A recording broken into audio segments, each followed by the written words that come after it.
Question 1. The control framework reveals that a manufacturing facility utilizes a press brake for metal fabrication. During the press brake's operation, the point of operation presents a significant hazard where material is being formed between the die and the ram. To mitigate this risk, which of the following represents the most effective and compliant control measure according to OSHA 30-hour training principles? Option A. Mandate that all operators wear heavy-duty gloves and safety glasses at all times while working near the press brake. Option B. Install a physical barrier or interlocked guard that prevents access to the point of operation when the machine is cycling. Option C. Conduct regular training sessions emphasizing the dangers of the point of operation and safe work practices. Option D. Implement a comprehensive lockout/tagout procedure that must be followed before any operator approaches the point of operation. The correct answer is B. Install a physical barrier or interlocked guard that prevents access to the point of operation when the machine is cycling. Explanation. Scenario analysis. This scenario is professionally challenging because it involves a common but potentially severe hazard point of operation where the primary risk of injury exists. The challenge lies in selecting the most effective and compliant control measure from several plausible options, requiring a deep understanding of OSHA hierarchy of controls and specific requirements for machine guarding. Misjudging the effectiveness or compliance of a control can lead to serious injuries, regulatory citations, and a compromised safety culture. Correct approach analysis. The correct approach prioritizes engineering controls that eliminate or reduce the hazard at its source, aligning with OSHA hierarchy of controls. Implementing a physical barrier that prevents access to the point of operation during machine cycling is the most effective method. This directly addresses the hazard by physically separating the worker from the dangerous moving parts, fulfilling the intent of OSHA machine guarding standards, 29 CFR 1910, 212. This method is considered best professional practice because it offers the highest level of protection by design, minimizing reliance on human behavior or administrative procedures. Incorrect approaches analysis. One incorrect approach involves relying solely on personal protective equipment, PPE, like safety glasses. While PPE is a necessary component of a safety program, it is the least effective control measure and should only be used when engineering or administrative controls are not feasible or as a supplementary measure. Relying solely on PPE for point-of-operation hazards fails to eliminate the hazard itself and does not meet OSHA requirements for machine guarding, which mandates guarding to prevent contact with hazardous moving parts.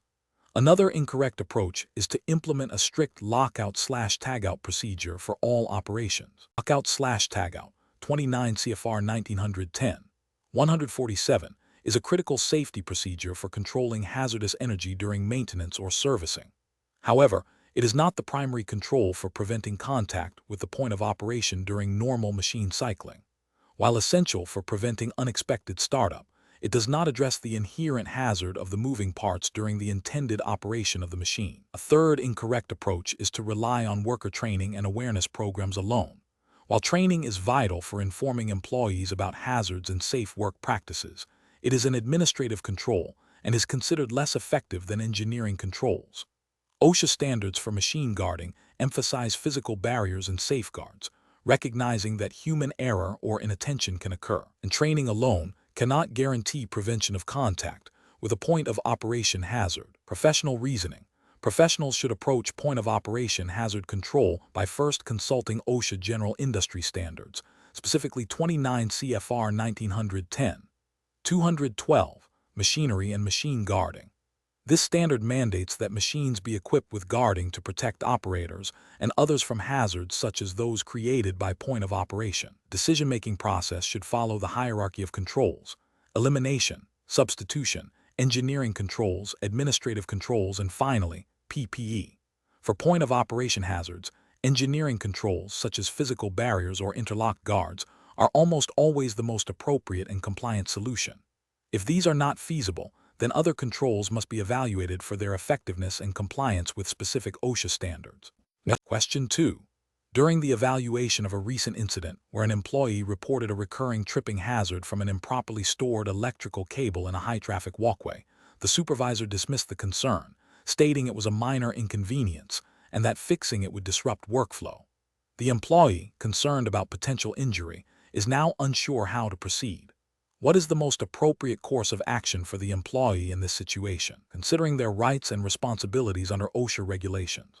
Option A. The employee should discuss the issue with colleagues to gauge their opinions before deciding on further action. Option B. The employee should attempt to fix the hazard themselves during their break to avoid further disruption and potential injury. Option C. The employee should accept the supervisor's assessment and continue to be cautious when walking in the area. Option D. The employee should formally document their concern, including the supervisor's response, and file a complaint with OSHA if the hazard is not addressed promptly and effectively. Correct answer is D. The employee should formally document their concern, including the supervisor's response, and file a complaint with OSHA if the hazard is not addressed promptly and effectively. Explanation. This scenario presents a common ethical and regulatory challenge in workplace safety. The core conflict lies between an employee's right to a safe working environment and the employer's responsibility to provide that environment, balanced against potential business pressures or perceived minor risks. The professional challenge arises from the need to uphold safety standards without creating undue hardship or alienating employees, while also ensuring compliance with OSHA regulations. Careful judgment is required to navigate the employee's legitimate concerns, the supervisor's potentially dismissive attitude, and the overarching legal obligations. The correct approach prioritizes the employee's right to report safety concerns without fear of reprisal and the employer's duty to investigate and rectify hazards. This aligns directly with OSHA General Duty Clause, Section 5(a)(1) of the OSH Act, which mandates employers provide a workplace free from recognized hazards that are causing or are likely to cause death or serious physical harm. It also upholds the employee's right to report hazards, protected under Section 11(c) of the OSH Act, which prohibits discrimination against employees for exercising their rights. This approach demonstrates a commitment to a proactive safety culture, which is a cornerstone of effective OSHA compliance and ethical business practice. An incorrect approach would be to dismiss the employee's concerns due to the perceived minor nature of the hazard or the cost of remediation. This directly violates the employer's responsibility under the General Duty Clause. Ignoring a reported hazard, even if seemingly small, can lead to serious injury or illness, creating liability for the employer. Furthermore, discouraging or retaliating against an employee for reporting a safety issue is a clear violation of Section 11(c) of the OSH Act, which can result in significant penalties and legal action. Another incorrect approach would be to address the concern superficially without a genuine investigation or commitment to correction. This demonstrates a lack of due diligence and a failure to meet the employer's affirmative duty to ensure a safe workplace. It also erodes trust and can lead to a culture where employees feel their safety is not valued. The professional decision-making process for similar situations should involve a clear protocol for reporting and addressing safety concerns. This includes 1. Actively listening to and validating employee concerns. 2. Conducting prompt and thorough investigations of all reported hazards, regardless of perceived severity. 3. Documenting all investigations, findings, and corrective actions. 4. Implementing necessary corrective actions in a timely manner. 5. Communicating the findings and actions taken back to the reporting employee and other relevant personnel. 6.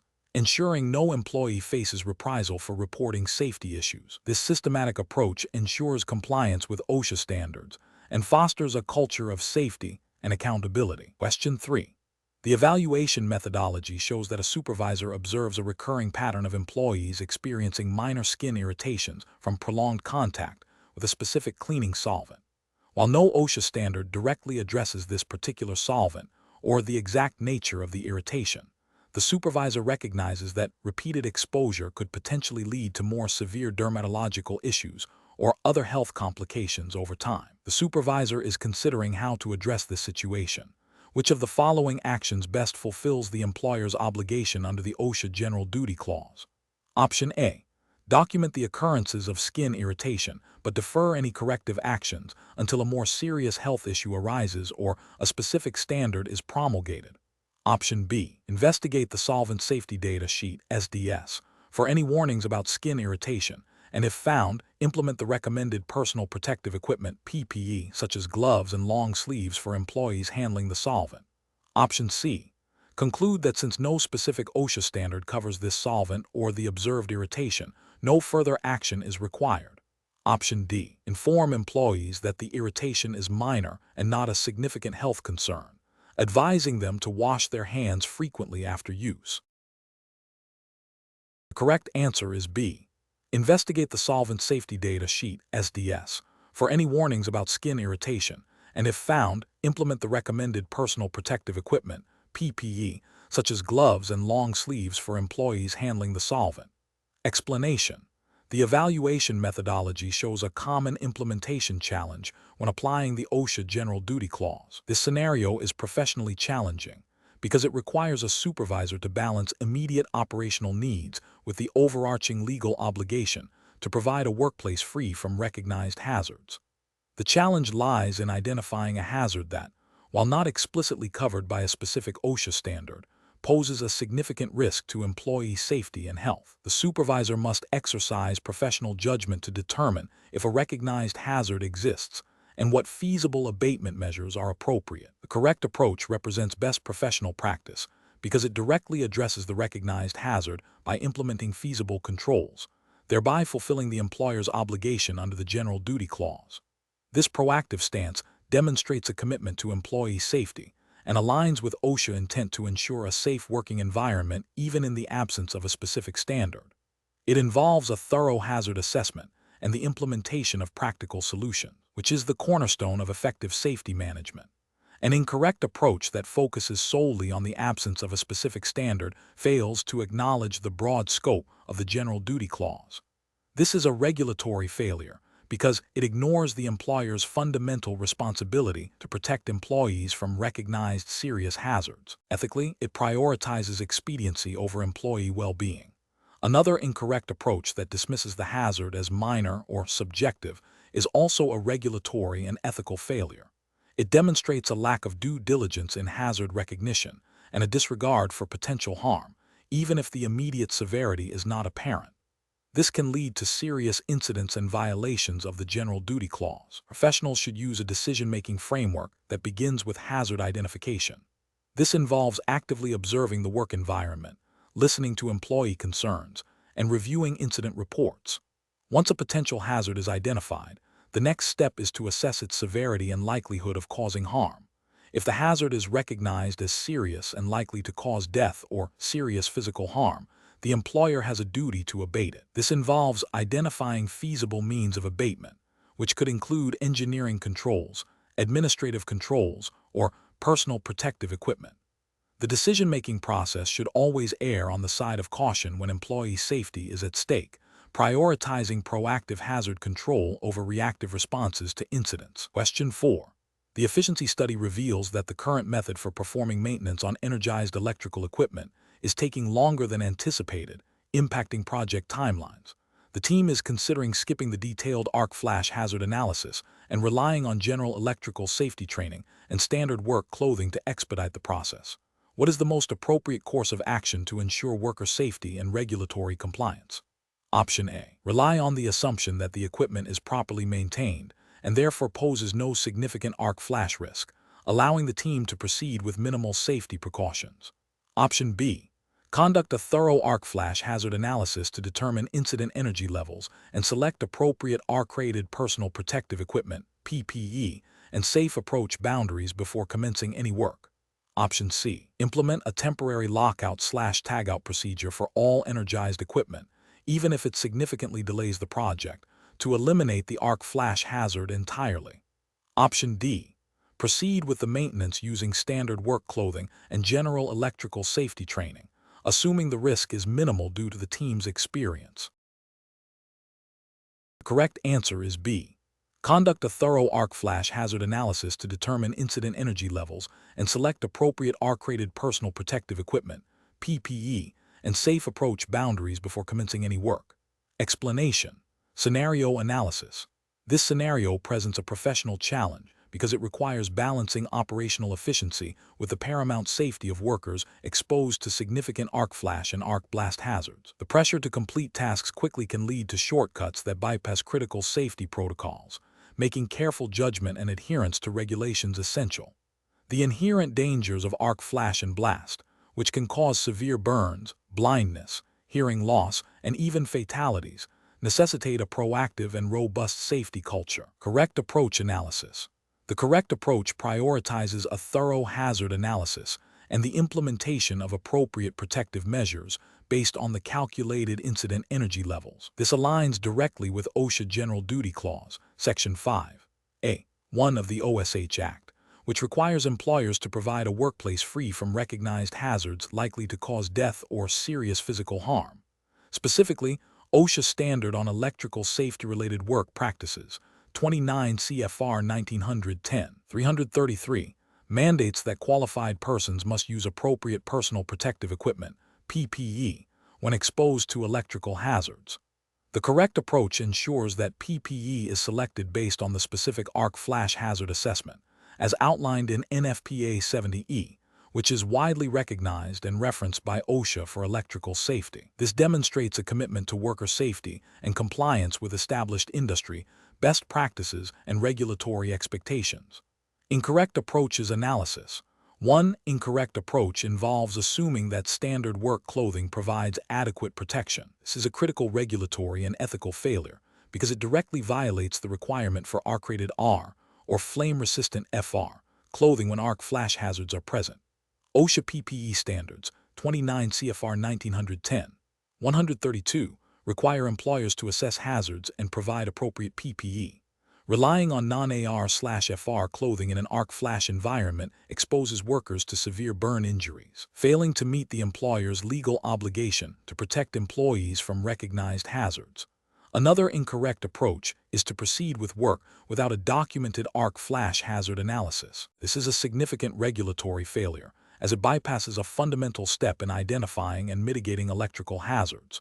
OSHA Electrical Standard, 29 CFR 1910-333, and NFPA 70E both emphasize the importance of hazard analysis to determine the necessary safety precautions, including the appropriate PPE and safe approach boundaries. Without this analysis, the employer cannot effectively determine the level of risk or select the correct protective measures, thus failing to provide a safe working environment. A third incorrect approach is to rely solely on general safety training without specific arc flash hazard awareness and mitigation procedures. While general safety training is important, it is insufficient when dealing with the specific and severe risks of arc flash and blast. OSHA requires employers to train employees on the specific hazards they may encounter and the protective measures to be taken. This includes understanding arc flash boundaries, incident energy levels, and the proper use of arc-rated PPE. Failing to provide this specific training is a direct violation of OSHA training requirements, 29 CFR 1910-332, and an ethical lapse in protecting workers from known dangers. Professional reasoning. Professionals should approach arc flash scenarios by first understanding the regulatory framework, primarily OSHA standards and reference consensus standards like NFPA 70E. The decision-making process should involve a systematic hazard assessment, including identifying potential arc flash sources, determining the incident energy at the working distance, and then selecting appropriate engineering controls, administrative controls, and PPE. This process should be documented and communicated to all affected personnel. When faced with pressure to expedite work, professionals must advocate for safety by clearly articulating the risks and regulatory requirements, ensuring that safety is not compromised for efficiency. Question 5. Regulatory review indicates that a construction supervisor is overseeing a crew working at heights. The crew has received a brief, general overview of fall protection from a third-party vendor.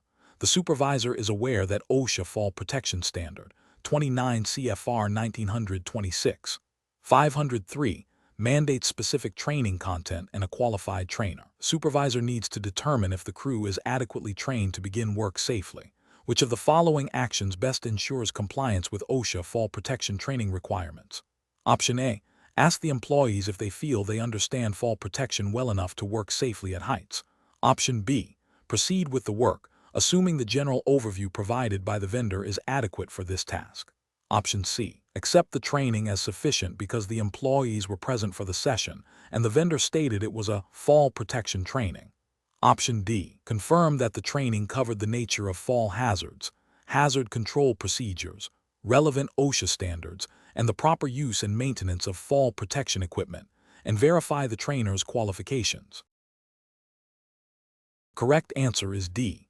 Confirm that the training covered the nature of fall hazards, hazard control procedures, relevant OSHA standards, and the proper use and maintenance of fall protection equipment, and verify the trainer's qualifications. Explanation: this scenario is professionally challenging because it requires a supervisor to make a critical judgment call regarding the adequacy of fall protection training in a dynamic work environment. The challenge lies in balancing the immediate need for productivity with the non-negotiable requirement for worker safety, as mandated by OSHA.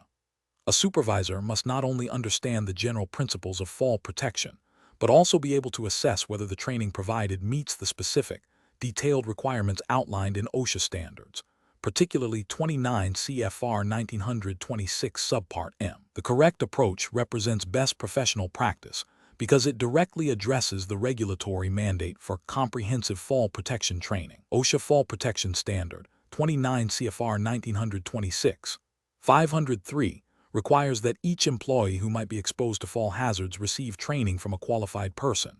This training must cover the nature of fall hazards, correct procedures for identifying and controlling fall hazards, OSHA standards, and the proper use, care, and maintenance of fall protection systems. By ensuring the training covers these specific elements and verifying the trainer's qualifications, the supervisor upholds the highest ethical and legal standards, prioritizing worker safety and compliance. An incorrect approach that relies solely on the employee's self-assessment of understanding is professionally unacceptable. This fails to meet the OSHA requirement for verification of training effectiveness. Employer has a legal obligation to ensure training is adequate, not just to provide it. Another incorrect approach that assumes any training is sufficient if it mentions fall protection is also a regulatory failure. OSHA standard is specific about the content and depth of training required. Simply mentioning fall protection does not equate to fulfilling the comprehensive requirements for hazard recognition, control procedures, and proper equipment use. Furthermore, an approach that prioritizes speed of deployment over thorough training verification is a direct violation of the employer's duty to provide a safe working environment and can lead to serious accidents and legal repercussions. Professionals should employ a decision-making framework that begins with understanding the specific OSHA requirements for the task at hand.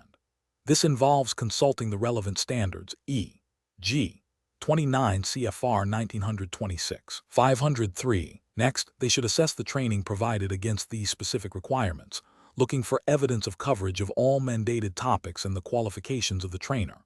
If there are any doubts or gaps, the professional should err on the side of caution and seek clarification or additional training. This proactive approach, grounded in regulatory knowledge and a commitment to safety, is essential for effective risk management and ethical leadership. Question 6. Compliance review shows that employees in a manufacturing facility are experiencing recurring skin irritation and respiratory discomfort due to exposure to a new chemical solvent used in the production process. While OSHA has not yet issued a specific permissible exposure limit, PEL, or standard for this particular solvent, the manufacturer's safety data sheet, SDS, clearly indicates potential health risks associated with prolonged or repeated exposure. The safety manager is evaluating how to address this situation. Which of the following actions best upholds the employer's responsibility under the OSH Act?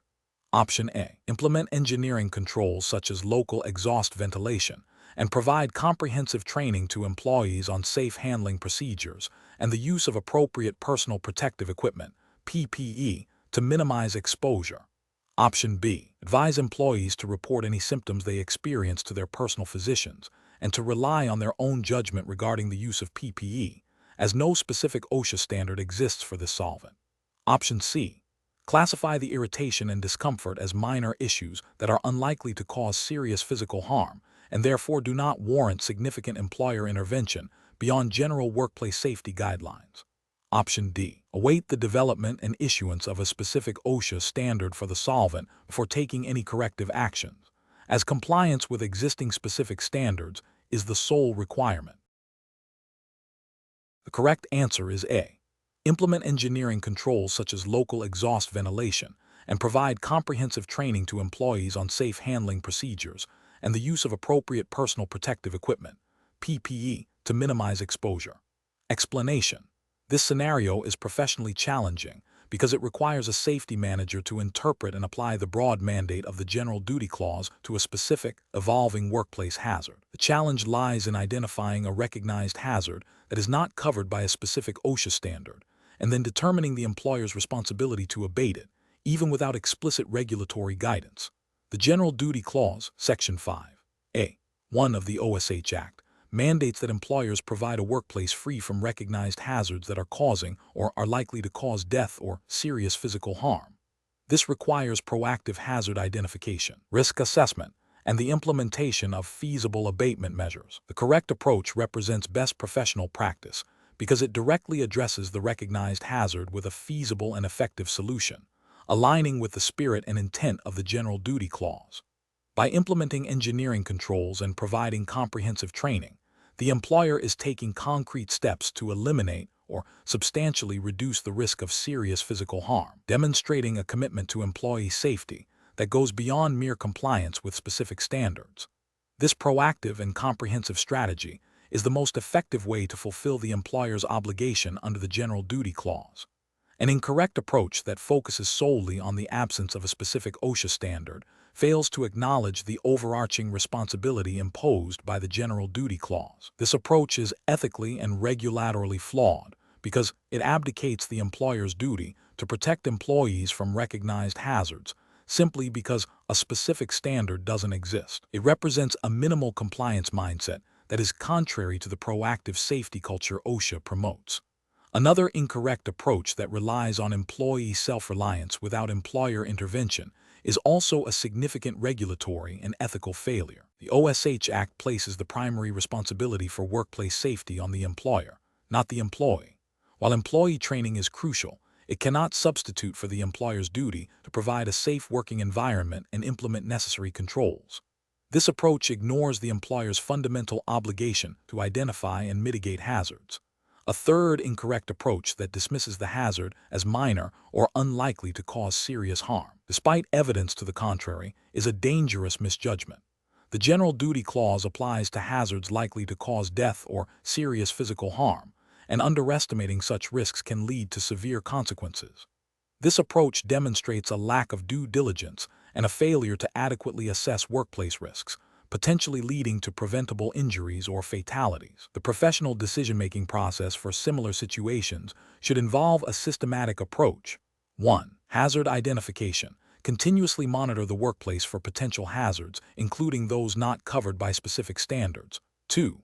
Risk assessment. Evaluate the likelihood and severity of harm associated with identified hazards. 3. Regulatory review. Determine if any specific OSHA standards apply. If not, consider the applicability of the General Duty Clause. 4. Feasible abatement.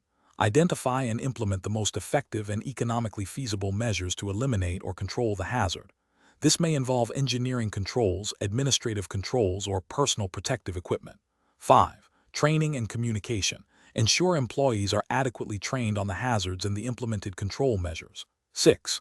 Documentation. Maintain thorough records of hazard assessments, implemented controls, and training. 7. Continuous improvement. Regularly review and update safety procedures and controls as new information or hazards emerge. Question 7. Risk assessment procedures indicate that a manufacturing facility is experiencing an increase in minor incidents that are not being reported. To foster a more proactive safety culture and encourage hazard identification, management is considering implementing a new employee recognition program. Which of the following approaches best aligns with OSHA regulatory framework and promotes genuine workplace safety improvement? Option A. A program that offers incentives for employees to suggest ways to improve safety, but only if those suggestions do not require significant capital investment or changes to existing processes. Option B. A program that exclusively rewards teams or individuals who achieve specific periods without any recordable injuries or illnesses, with the goal of reducing the company's incident rate. Option C. A program that focuses on recognizing employees who volunteer for additional safety committee duties, without a clear framework for how their contributions will be measured or integrated into overall safety improvements. Option D. A program that recognizes employees for consistently identifying and reporting hazards, participating in safety training, and contributing to the development of safety procedures, with the understanding that this program complements the company's overarching commitment to providing a safe work environment. The correct answer is D. A program that recognizes employees for consistently identifying and reporting hazards, participating in safety training, and contributing to the development of safety procedures, with the understanding that this program complements the company's overarching commitment to providing a safe work environment. Explanation: this scenario is professionally challenging because it requires a nuanced understanding of how to implement and manage safety recognition programs within the framework of OSHA General Duty Clause and specific standards, without creating a system that could inadvertently discourage reporting or lead to a false sense of security. The core of the challenge lies in balancing the positive reinforcement of safety behaviors with the fundamental OSHA requirement for employers to provide a safe and healthful workplace, regardless of employee participation in voluntary programs. The correct approach represents best professional practice because it directly aligns with OSHA emphasis on proactive hazard identification and control, and the principle that safety is a shared responsibility. A program that focuses on recognizing proactive safety behaviors, hazard reporting, and participation in safety initiatives, while clearly communicating that it supplements, not replaces, the employer's primary responsibility for safety, fosters a culture of continuous improvement. This approach encourages employees to actively engage in safety without fear of reprisal and reinforces the idea that safety is an ongoing process, not a one-time achievement.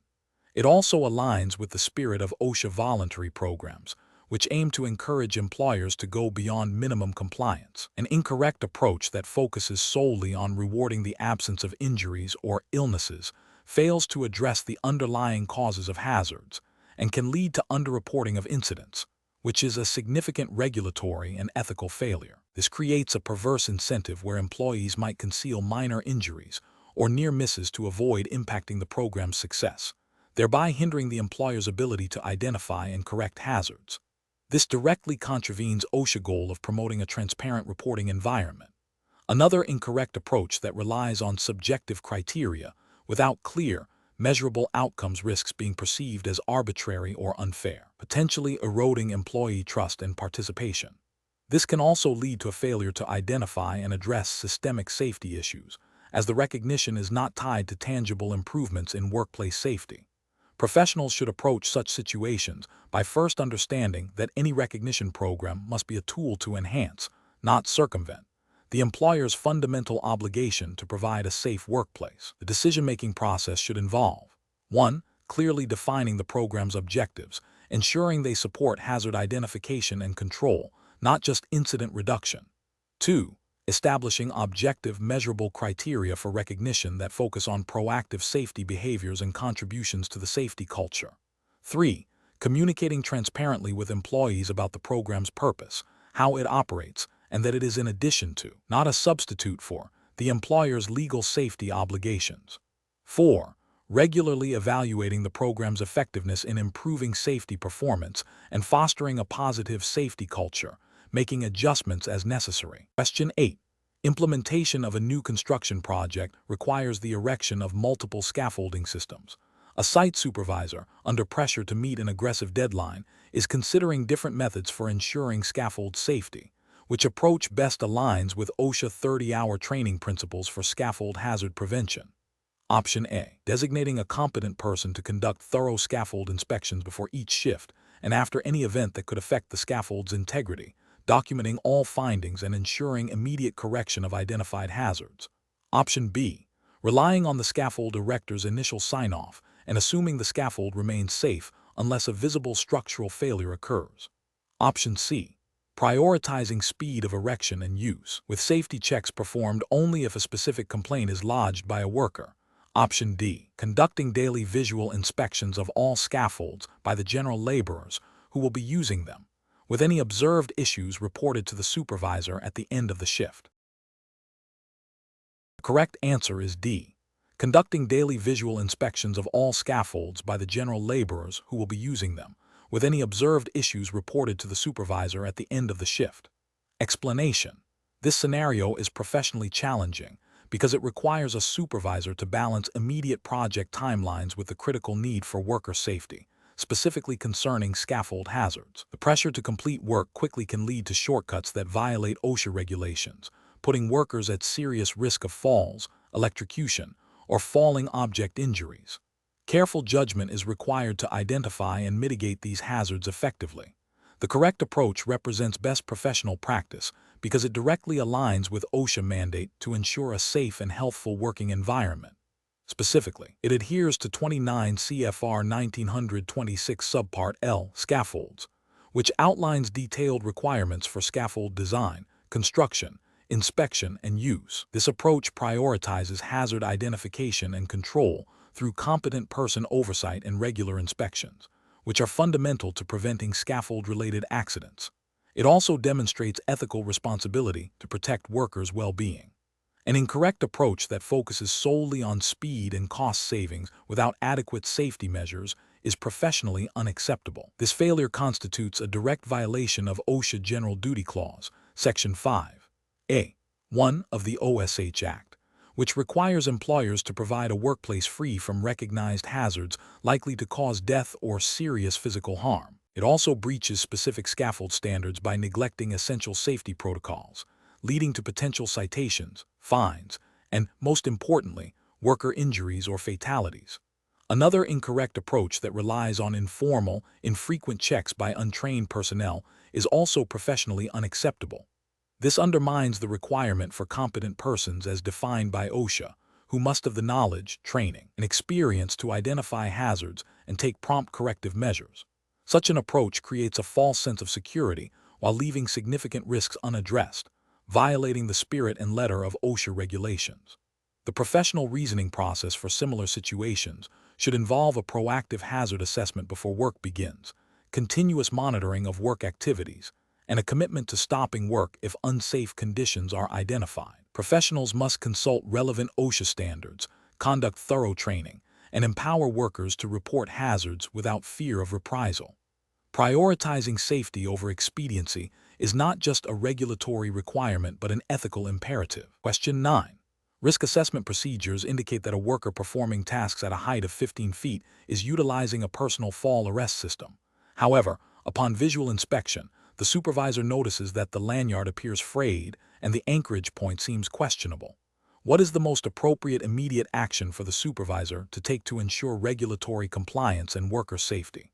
Option A. Allow the worker to continue the task but instruct them to be extra cautious and to report any further issues with the equipment immediately.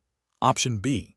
Halt all work at that height until the personal fall arrest system can be thoroughly inspected and, if necessary, replaced or the anchorage point confirmed as secure. Option C. Ask the worker if they feel the equipment is safe and proceed based on their subjective assessment. Option D. Assume the equipment is functional as it was provided by the safety department and continue operations, focusing on other aspects of the job. The correct answer is B. Halt all work at that height until the personal fall arrest system can be thoroughly inspected and, if necessary, replaced or the anchorage point confirmed as secure. Explanation. This scenario is professionally challenging because it requires a supervisor to make a critical decision regarding the immediate safety of workers based on incomplete information and potential pressure to maintain productivity. The challenge lies in balancing the need for operational efficiency with the absolute priority of worker safety, as mandated by OSHA regulations. Careful judgment is required to identify and address potential hazards before they lead to accidents. The correct approach represents best professional practice because it directly aligns with OSHA emphasis on proactive hazard identification and control, specifically concerning fall protection. OSHA 29 CFR 1926 501(b)(1) mandates that employees working at heights of 4 feet or more must be protected by guardrail systems, safety net systems, or personal fall arrest systems. The supervisor's action to halt work and ensure proper equipment is used demonstrates adherence to this standard and a commitment to preventing falls, which are a leading cause of fatalities in the construction industry.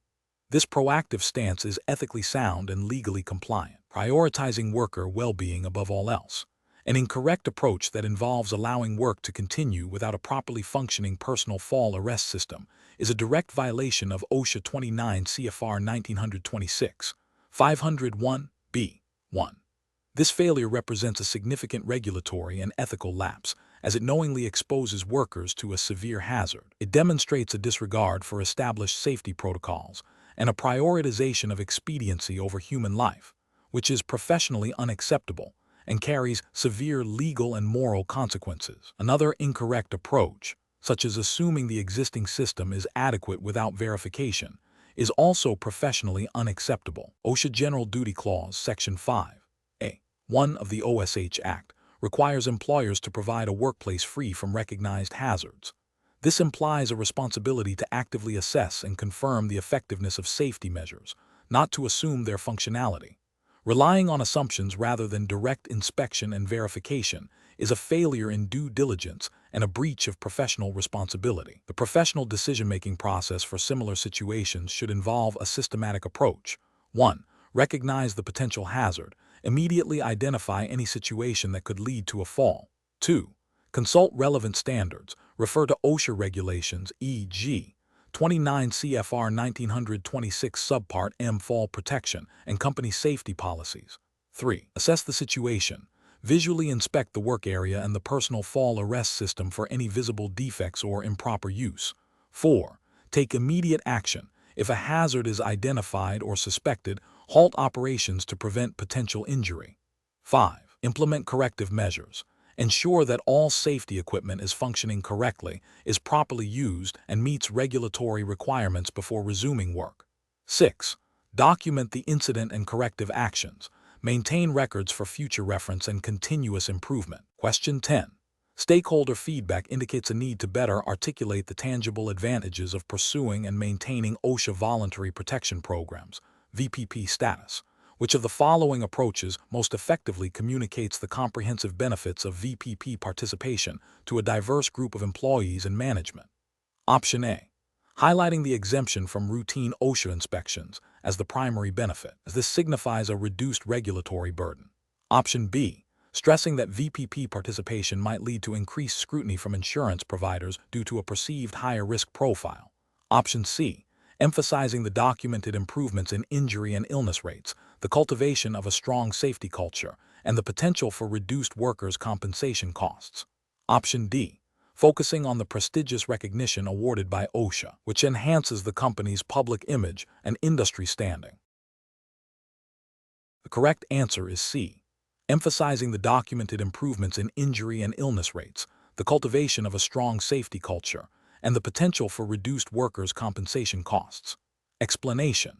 This scenario is professionally challenging because it requires a nuanced understanding of how to effectively communicate the multifaceted benefits of a voluntary program like OSHA Voluntary Protection Programs, VPP, to diverse stakeholders, each with potentially different priorities and levels of understanding. Simply stating that VPP participation is good is insufficient. A successful approach must translate the program's requirements and outcomes into tangible advantages that resonate with employees, management, and potentially the wider community or regulatory body. The challenge lies in moving beyond a compliance-centric view to one that highlights proactive safety culture, operational efficiency, and enhanced reputation, all of which are core tenets of VPP. The correct approach represents best professional practice because it directly addresses the core objectives and proven outcomes of VPP participation as recognized by OSHA. VPP is designed to foster a proactive safety and health management system that goes beyond mere compliance. Therefore, highlighting improvements in injury and illness rates, the development of a robust safety culture, and the potential for reduced workers' compensation costs directly aligns with the program's intent and documented benefits. This approach demonstrates a comprehensive understanding of VPP's value proposition, emphasizing both the humanistic and economic advantages, which is crucial for securing buy-in and sustaining participation. An incorrect approach that focuses solely on the reduction of OSHA inspections fails to capture the essence of VPP. While VPP sites are indeed exempt from programmed OSHA inspections, this is a consequence of their exemplary performance, not the primary goal. Emphasizing this aspect alone can be perceived as a superficial understanding of VPP and may not motivate stakeholders who are invested in genuine safety improvements. It also risks misrepresenting VPP as a loophole rather than a commitment to excellence.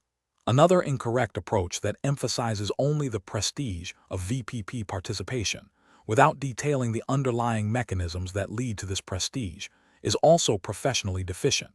While VPP recognition is prestigious, this prestige is earned through rigorous implementation of safety and health systems. Focusing solely on the award without explaining the how and why behind it misses the opportunity to educate stakeholders on the critical elements of a successful safety program and the continuous improvement required.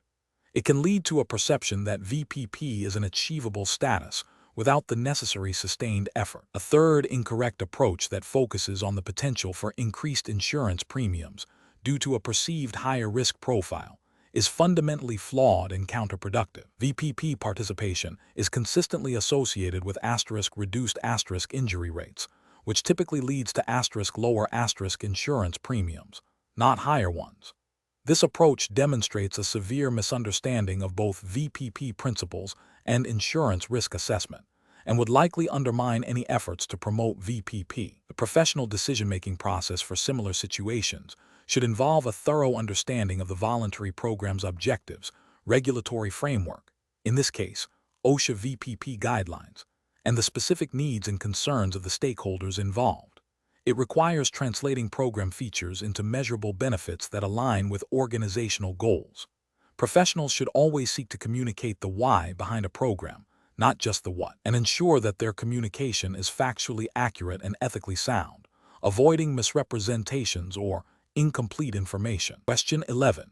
Cost-benefit analysis shows that implementing enhanced guarding on all portable power tools and providing mandatory, documented training on their safe operation would incur significant upfront expenses. However, a less expensive alternative involves only addressing tool guarding when a specific hazard is reported and relying on informal on-the-job instruction for training, which approach best aligns with OSHA regulatory framework for ensuring worker safety when using portable power tools. Option A. Conduct a cost-benefit analysis that prioritizes the lowest immediate expenditure, even if it means deferring some safety measures until a later date. Option B.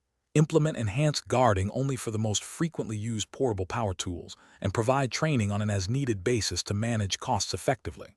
Option C. Rely on informal on-the-job instruction for training and address tool guarding only when a specific hazard is reported, as this minimizes immediate operational costs. Option D.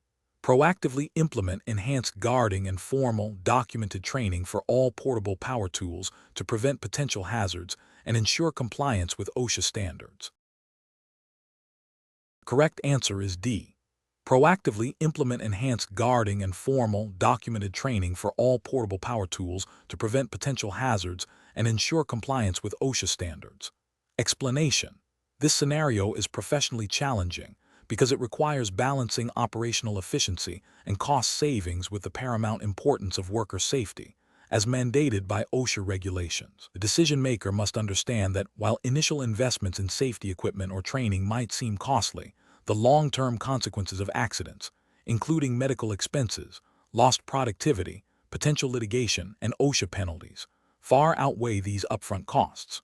The correct approach represents best professional practice because it prioritizes compliance with OSHA standards, specifically those related to portable power tools, such as 29 CFR 1910, 243 guarding portable tools, and 29 CFR 1910, 212 general requirements for machine guarding. This approach demonstrates a commitment to a proactive safety culture, which is ethically sound and legally required. It acknowledges that the cost of preventing injuries is significantly lower than the cost of treating them and dealing with the aftermath. Investing in proper guarding, personal protective equipment, PPE, and regular training ensures that employees are protected from hazards like flying debris, electrical shock, and mechanical failures, thereby minimizing the risk of serious injury or fatality. An incorrect approach that focuses solely on immediate cost reduction by forgoing necessary safety features or maintenance on portable power tools is ethically and regulatorily unacceptable. This directly violates OSHA General Duty Clause, Section 5(a)(1) of the OSH Act, which requires employers to provide a workplace free from recognized hazards that are causing or are likely to cause death or serious physical harm. Furthermore, it disregards specific standards for portable tools, leading to potential citations, fines, and increased insurance premiums.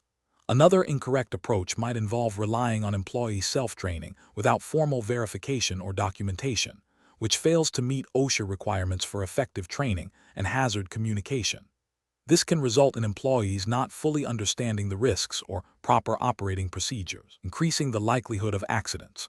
Professional decision-making in such situations should involve a systematic risk assessment process.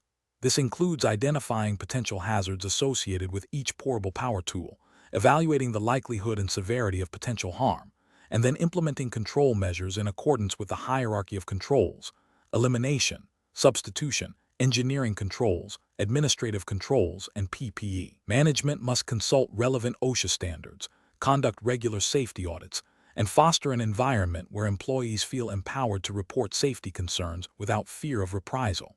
The decision-making process should always lean towards the safest option, even if it incurs higher initial costs, recognizing that worker well-being and regulatory compliance are non-negotiable. Question 12. Investigation of a workplace safety hazard reveals that a critical piece of machinery is operating with a known defect that poses a significant risk of serious injury. An employee, Maria, has observed this defect and is aware that her supervisor has been reluctant to address it due to production pressures.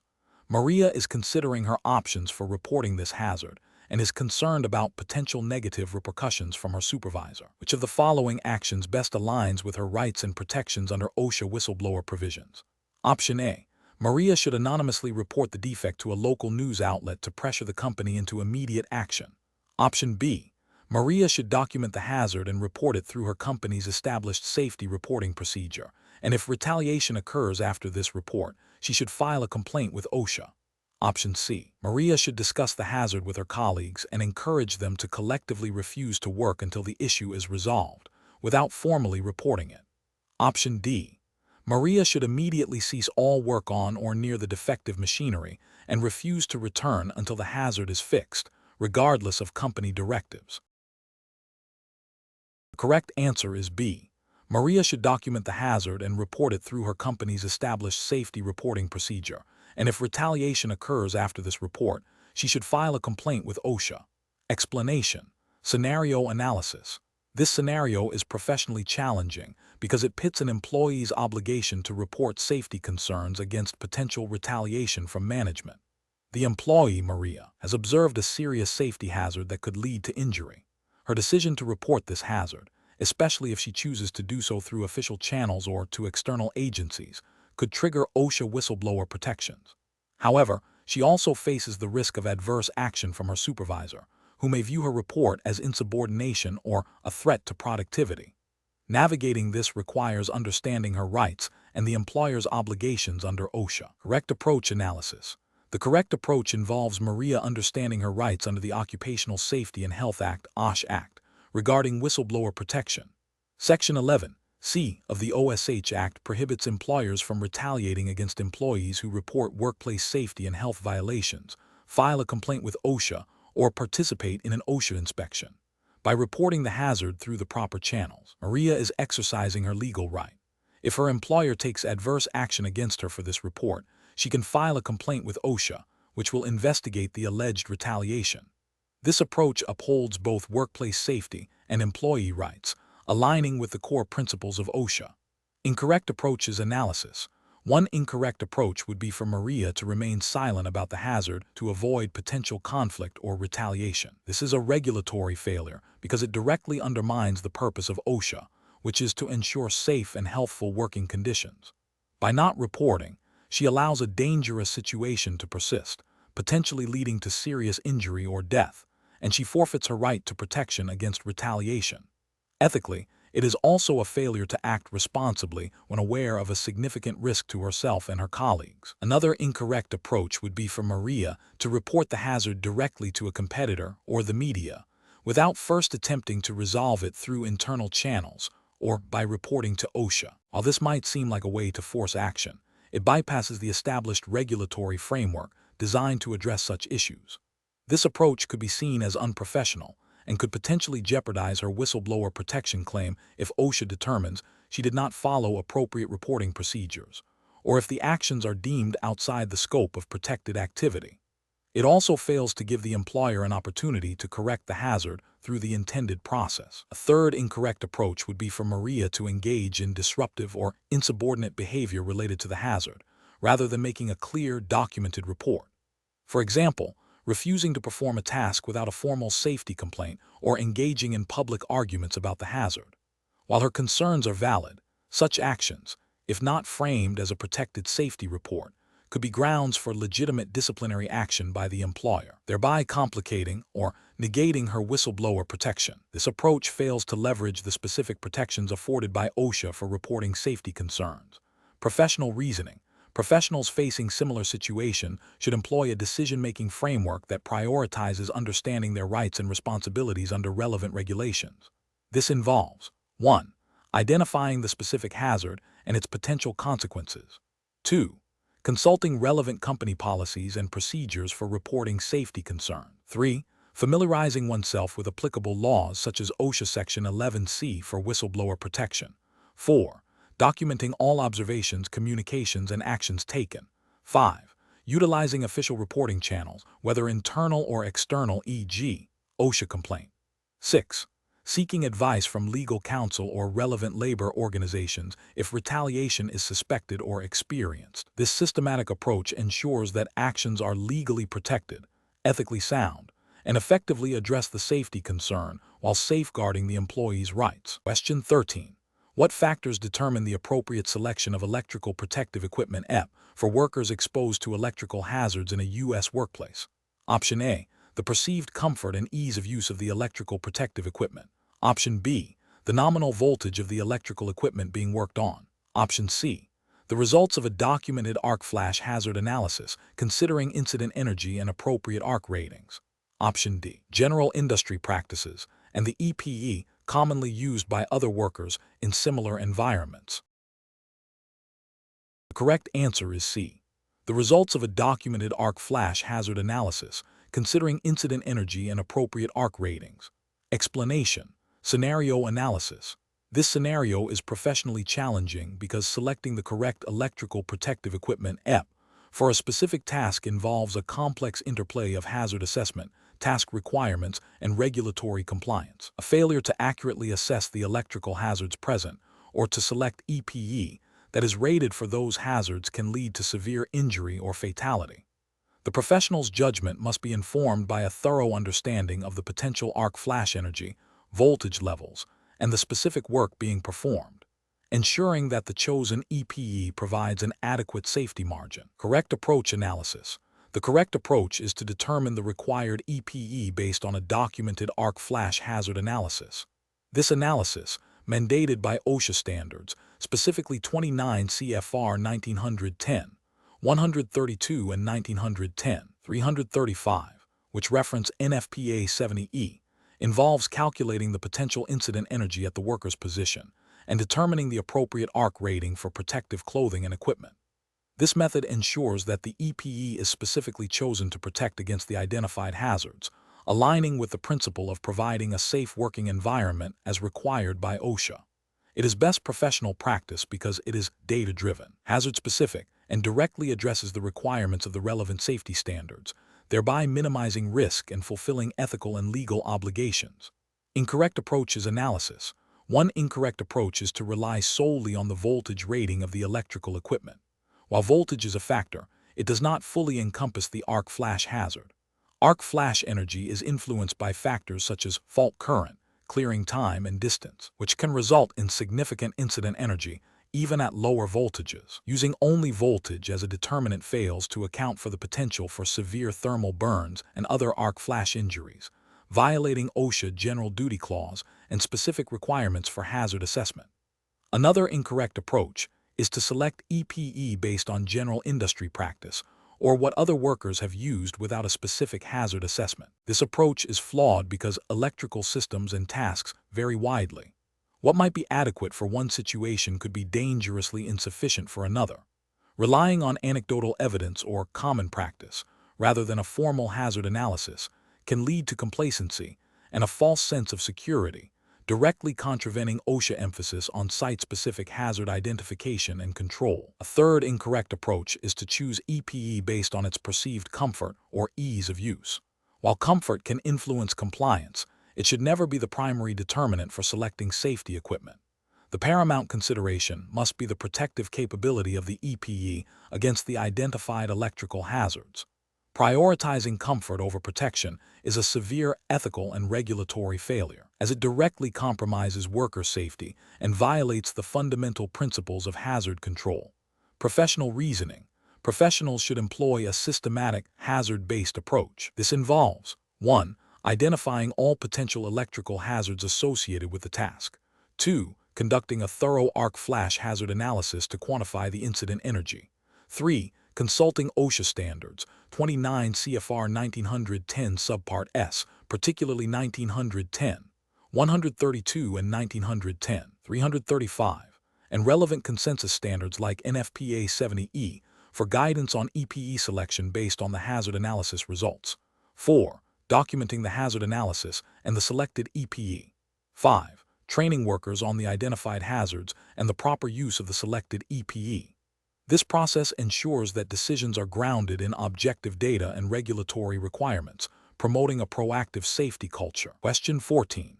When evaluating the installation of a safety net system for a construction project where workers will be performing tasks at a height of 15 feet, and the project manager expresses concern about the upfront cost and suggests delaying installation until the work is imminent, what is the most appropriate course of action for the site supervisor to ensure compliance with OSHA 30-hour training principles? Option A. Insist on the immediate installation and proper inspection of the safety net system as per OSHA regulations, regardless of the project manager's concerns about cost or timing. Option B. Install the safety net system only on the days when work at height is actively being performed, and remove it during periods of inactivity to save on labor costs. Option C. Proceed with the work at height, relying on verbal warnings to workers about the fall hazard, and plan to install the safety net system only when the project manager approves the expenditure. Option D. Negotiate with the project manager to use a less expensive, but still OSHA-compliant, fall protection method if available, and only install the safety net if no other option is feasible. The correct answer is A. Insist on the immediate installation and proper inspection of the safety net system as per OSHA regulations, regardless of the project manager's concerns about cost or timing. Explanation. This scenario is professionally challenging because it requires balancing the immediate need for worker safety with the practicalities of construction timelines and budget constraints. A supervisor must make a judgment call that directly impacts the well-being of their crew while also considering project management responsibilities. The core of the challenge lies in interpreting and applying OSHA regulations regarding fall protection, specifically safety net systems, in a dynamic work environment. The correct approach represents best professional practice because it prioritizes compliance with OSHA standards, which are designed to prevent serious injuries and fatalities. Specifically, OSHA 29 CFR 1926 501b. 1 mandates that employees working at heights of 6 feet or more must be protected by guardrail systems, safety net systems, or personal fall arrest systems. By ensuring a properly installed and maintained safety net system is in place before work begins at height, the supervisor is adhering to the general industry requirements for fall protection, demonstrating a commitment to a safe work environment as mandated by OSHA. This proactive stance aligns with the ethical obligation to protect workers and the regulatory requirement to implement effective fall prevention measures. An incorrect approach that focuses solely on cost savings by delaying the installation of the safety net system until later in the project is a direct violation of OSHA 29 CFR 1926 501b. 1. This failure is not only a regulatory breach, but also an ethical lapse, as it knowingly exposes workers to a significant fall hazard for financial reasons. Another incorrect approach, relying on informal warnings to workers about the fall hazard without implementing a physical barrier like a safety net, is insufficient under OSHA standards.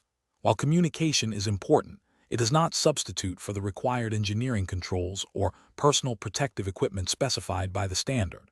This approach fails to provide the mandated level of protection and could be interpreted as negligence. A third incorrect approach, assuming that the infrequent nature of work at that height negates the need for a safety net, misunderstands the all-times nature of fall protection requirements. OSHA does not provide exceptions based on frequency. If a fall hazard exists, protection must be in place. A professional decision-making process for similar situations should involve a thorough understanding of applicable OSHA standards, a risk assessment of the specific work being performed, and a commitment to implementing the most effective protective measures.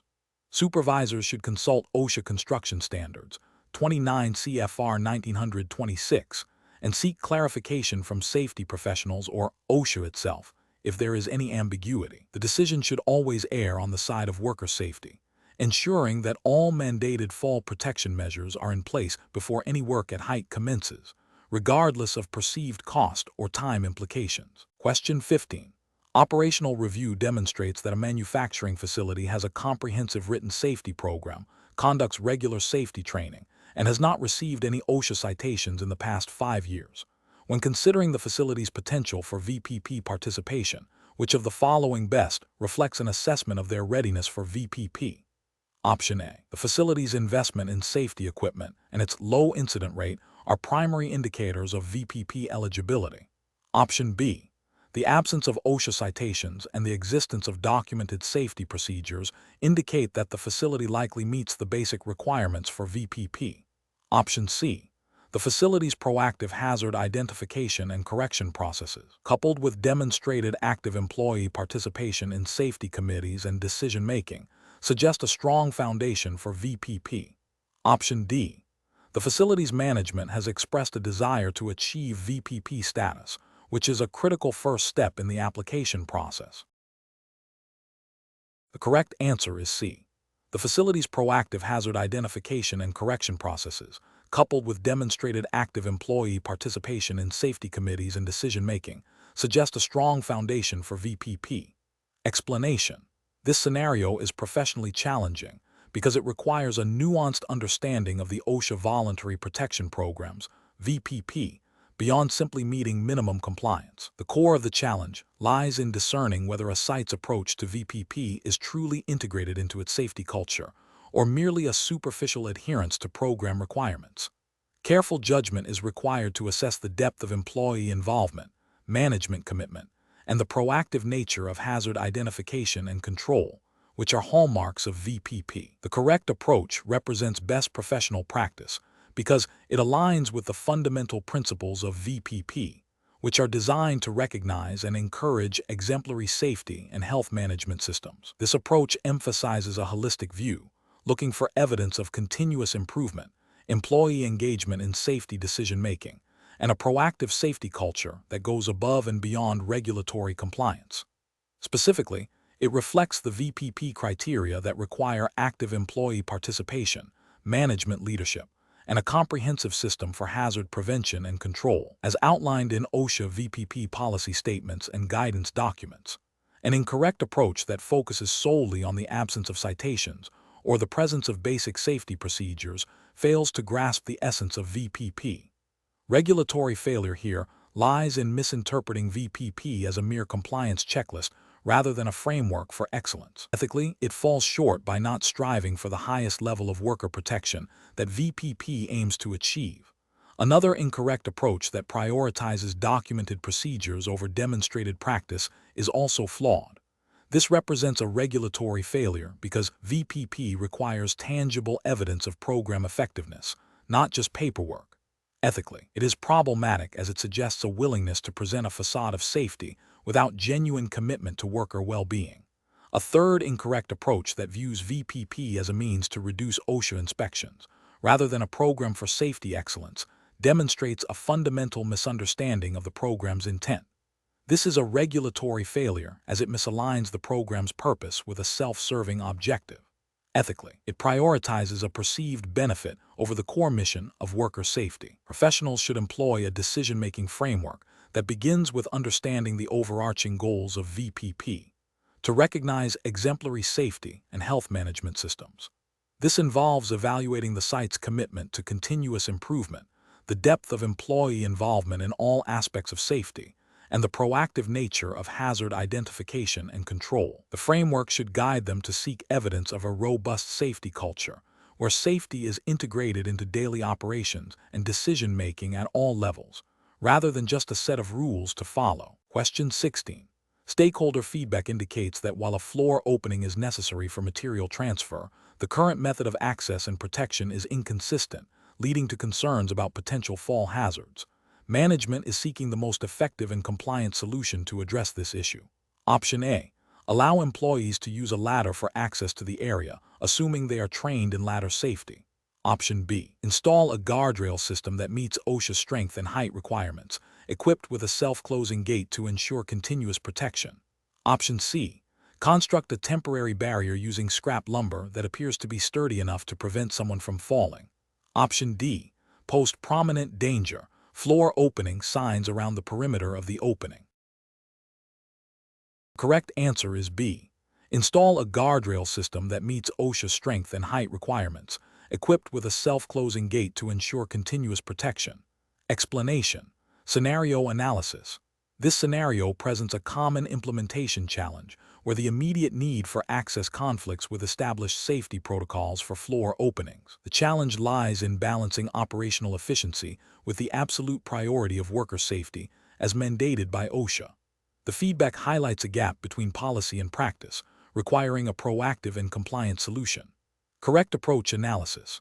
The correct approach involves implementing a guardrail system that meets OSHA-specific requirements for strength and height, along with a self-closing gate. This directly addresses the hazard of falling through the floor opening by providing a physical barrier. OSHA 29 CFR 1926, 501b. 1 mandates that employees must be protected from falls of 6 feet or more. Guardrail systems are a recognized means of fall protection for floor openings, and the self-closing gate ensures the opening remains protected when not in use, aligning with the intent of 29 CFR 1926, 502b. This approach prioritizes worker safety through a robust, compliant engineering control. Incorrect approaches analysis. One incorrect approach is to rely solely on signage warning of the opening. OSHA regulations require active fall protection, not just passive warnings. Signage alone does not prevent a fall and is therefore a regulatory failure under 29 CFR 1926, 501. Another incorrect approach is to allow employees to use a ladder to access the area without any fall protection for the opening itself. While the ladder provides access, it does not mitigate the hazard of the unguarded floor opening, violating 29 CFR 1926, 501b. 1. Finally, using a temporary wooden barrier that is not designed or tested to meet OSHA guardrail specifications is also a failure. OSHA requires guardrails to withstand a specific outward or downward force, 29 CFR 1926, 502b. 3. And a non-compliant barrier offers inadequate protection and is a direct violation. Professional reasoning. When faced with stakeholder feedback about safety protocol implementation, a professional must first consult the relevant OSHA standards, specifically Subpart M fall protection.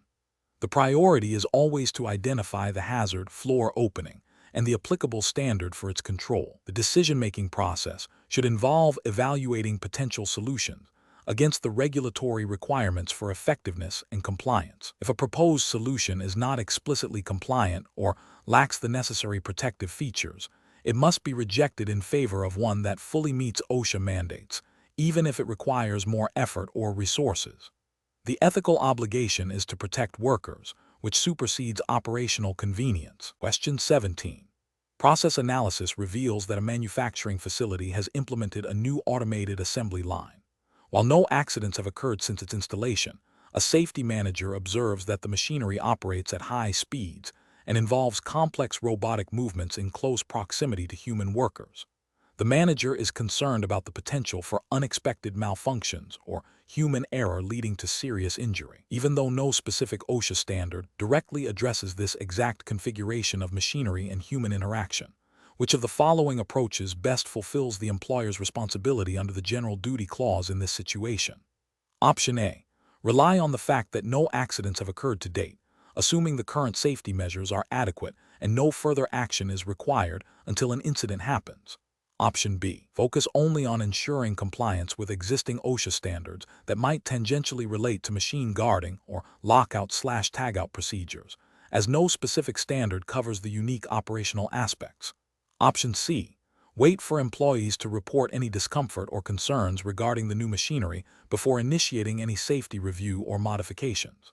Option D. Conduct a thorough risk assessment to identify potential hazards associated with the new automated assembly line.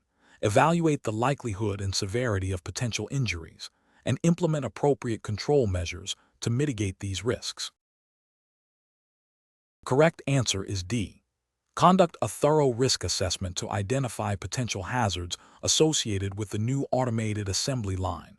Evaluate the likelihood and severity of potential injuries, and implement appropriate control measures to mitigate these risks. Explanation. Scenario analysis.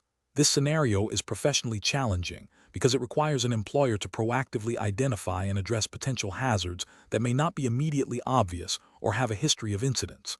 The General Duty Clause of the OSH Act Section 5(1) mandates that employers provide a workplace free from recognized hazards that are causing or are likely to cause death or serious physical harm. This necessitates a forward-thinking approach to safety, moving beyond mere compliance with specific standards to a broader commitment to worker well-being. The difficulty lies in anticipating future risks and implementing preventative measures before an accident occurs, which demands a robust risk assessment process.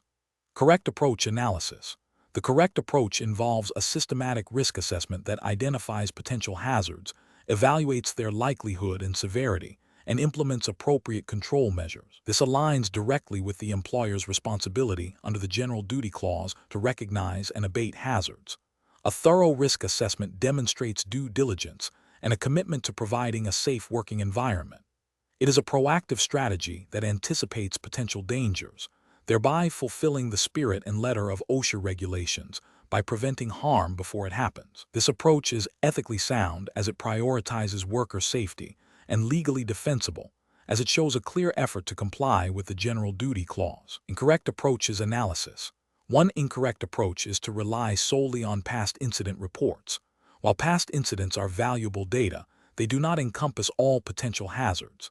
The General Duty Clause requires employers to address recognized hazards, which includes those that have not yet resulted in an incident but are known to be dangerous or could reasonably become dangerous. Ignoring potential future hazards based on the absence of past accidents is a failure to proactively identify and mitigate risks, thus violating the employer's duty.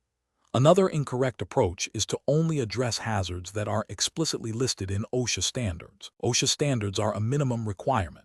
The General Duty Clause serves as a catch-all provision to cover hazards not specifically addressed by a particular standard. An employer cannot claim compliance with the General Duty Clause by simply adhering to specific standards if other recognized hazards exist. This approach demonstrates a narrow interpretation of regulatory responsibility and a failure to embrace the broader mandate of worker safety. A third incorrect approach is to assume that if employees have not complained about a hazard, it does not exist or is not serious. Employee feedback is important, but the employer has an independent responsibility to identify and abate hazards. The employer cannot delegate their duty to recognize hazards solely to employees. Furthermore, employees may not report hazards due to fear of reprisal, lack of awareness, or a belief that nothing will be done. This approach abdicates the employer's fundamental responsibility for workplace safety. Professional reasoning. Professionals should employ a comprehensive risk assessment framework that includes hazard identification, risk analysis, and risk evaluation. This framework should be dynamic, incorporating regular reviews and updates based on new information, changes in processes, and employee feedback. When faced with potential hazards, professionals should ask, is this hazard recognized in the industry or by OSHA? And even if not explicitly listed, could this hazard cause death or serious physical harm? The decision-making process should prioritize the hierarchy of controls, elimination, substitution, engineering controls, administrative controls, and personal protective equipment to effectively mitigate identified risks. This proactive, systematic, and comprehensive approach ensures compliance with the General Duty Clause and fosters a culture of safety. Question 18. Market research demonstrates that construction site supervisors often face pressure to maintain project timelines. A supervisor observes that a temporary elevated work platform, essential for a critical phase of construction, has visible signs of structural compromise, including frayed support cables and cracked decking. The supervisor is aware that workers are scheduled to begin using the platform within the hour. What is the most appropriate immediate action for the supervisor to take? Option A. Delegate the responsibility of assessing the platform's safety to the workers themselves, as they are the ones who will be using it. Option B. Immediately halt all work on the platform and initiate a comprehensive safety inspection and hazard assessment by a qualified person before allowing any personnel onto the platform. Option C. Proceed with work as scheduled, assuming the visible damage is minor and unlikely to pose an immediate risk, while planning to address it later. Option D. Allow workers to proceed with their tasks on the platform, but instruct them to be extremely cautious and avoid areas with visible damage. The correct answer is B. Immediately halt all work on the platform and initiate a comprehensive safety inspection and hazard assessment by a qualified person before allowing any personnel onto the platform. Explanation: this scenario is professionally challenging because it requires a supervisor to balance immediate production demands with the critical need for worker safety, specifically concerning working surfaces. The supervisor must exercise careful judgment to ensure compliance with OSHA standards without unduly hindering operational efficiency. The correct approach represents best professional practice because it prioritizes a thorough hazard assessment and the implementation of appropriate control measures before allowing work to proceed. This aligns directly with OSHA General Duty Clause, Section 5(a)(1) of the OSH Act, which mandates employers provide a workplace free from recognized hazards that are causing or are likely to cause death or serious physical harm. Specifically, OSHA standards on walking and working surfaces, 29 CFR 1910 Subpart D, require employers to ensure these surfaces are safe. By stopping work and initiating a hazard assessment, the supervisor is actively fulfilling their responsibility to identify and mitigate risks associated with the damaged platform, thereby preventing potential falls or structural failures. This proactive stance is ethically sound and legally compliant. An incorrect approach that involves proceeding with work while a hazard assessment is pending is a significant regulatory and ethical failure. This demonstrates a disregard for worker safety and a potential violation of OSHA standards, as it exposes employees to a known or suspected hazard without adequate evaluation or control. It prioritizes expediency over safety, which is contrary to the fundamental principles of occupational health and safety management. Another incorrect approach, such as instructing workers to be careful without implementing specific safety controls, is also a failure. This is insufficient because it places the burden of hazard avoidance solely on the employee without the employer fulfilling its duty to provide a safe working environment through engineering controls, administrative controls, or personal protective equipment as appropriate. It is a superficial response that does not address the root cause of the hazard. Professionals should use a decision-making framework that begins with hazard identification. Upon recognizing a potential hazard, the immediate step should be to halt operations in the affected area until the hazard can be assessed. Following the assessment, appropriate control measures, as dictated by the hierarchy of controls, elimination, substitution, engineering controls, administrative controls, and personal protective equipment, must be implemented.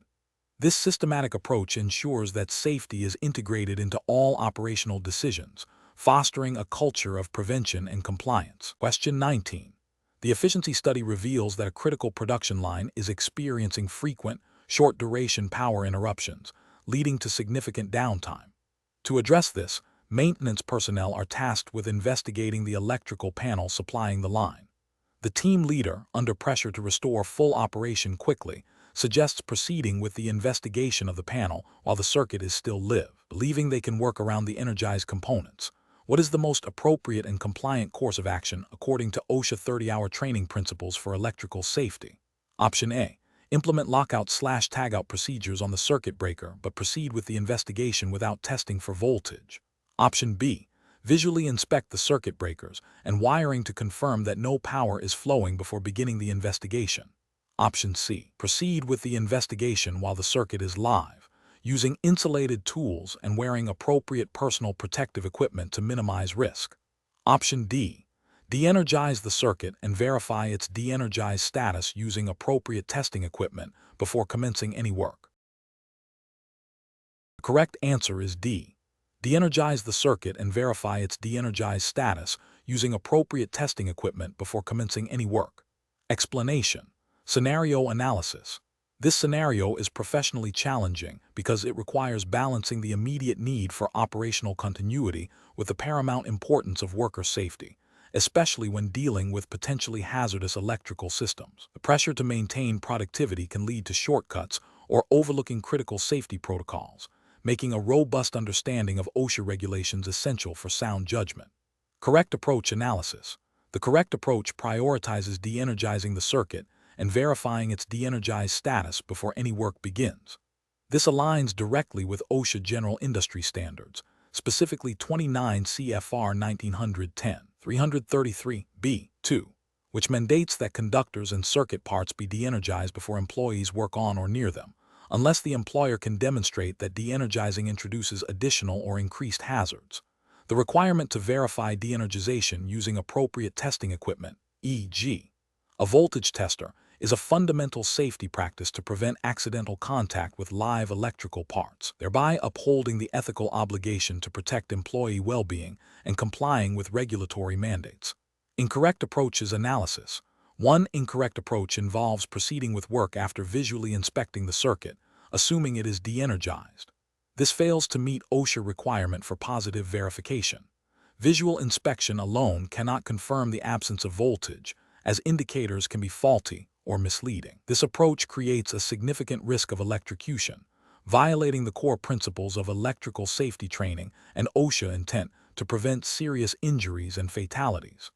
Another incorrect approach is to rely solely on lockout/tagout procedures without verifying de-energization. A lockout/tagout is a critical component of electrical safety. It is designed to prevent accidental re-energization. It does not, by itself, confirm that a circuit is currently de-energized.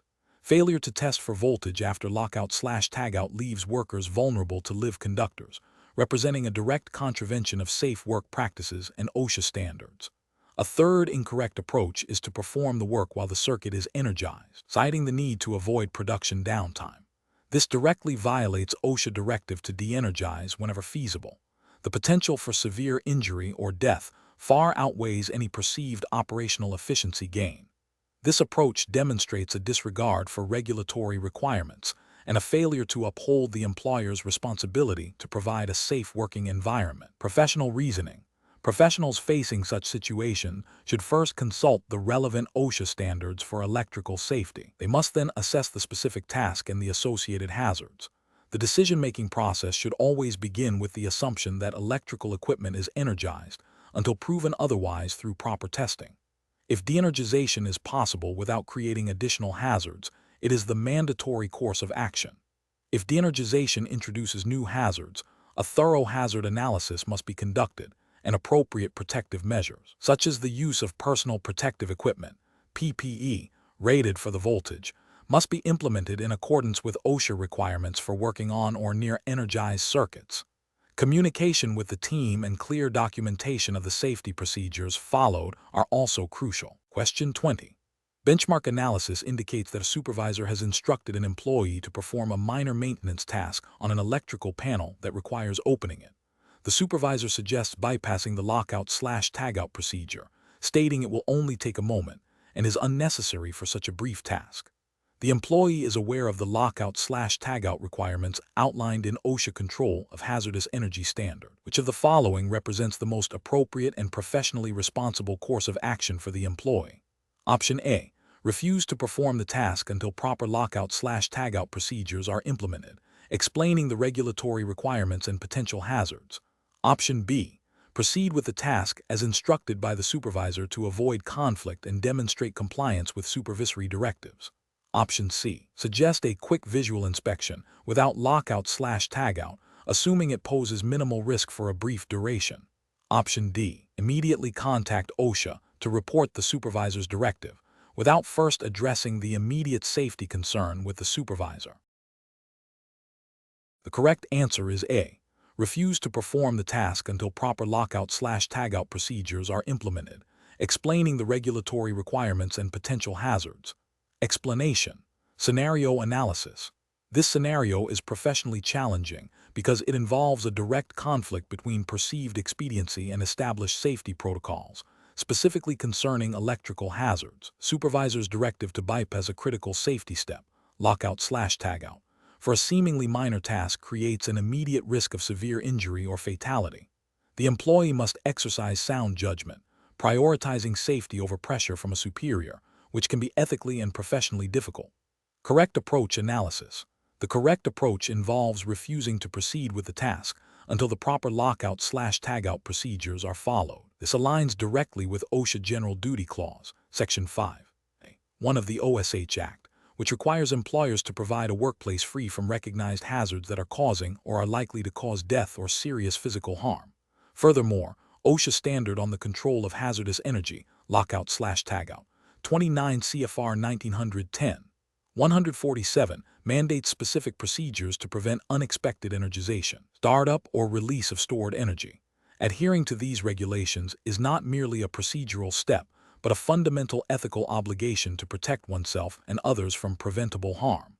This approach demonstrates a commitment to professional responsibility and adherence to legal safety requirements. Incorrect approaches analysis.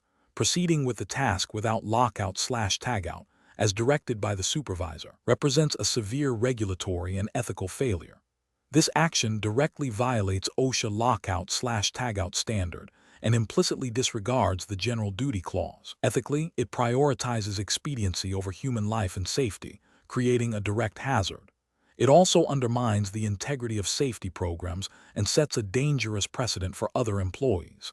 Suggesting a quick visual inspection without lockout/tagout is also a failure. While seemingly less intrusive, any interaction with electrical equipment, even a visual inspection, can pose a risk if the equipment is unexpectedly energized.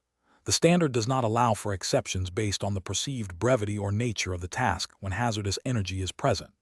This approach demonstrates a misunderstanding of the inherent risks associated with electrical systems and a failure to apply the principles of hazardous energy control. Reporting the supervisor to OSHA immediately without first attempting to resolve the issue internally or refusing the unsafe task is also an incorrect approach in this immediate context.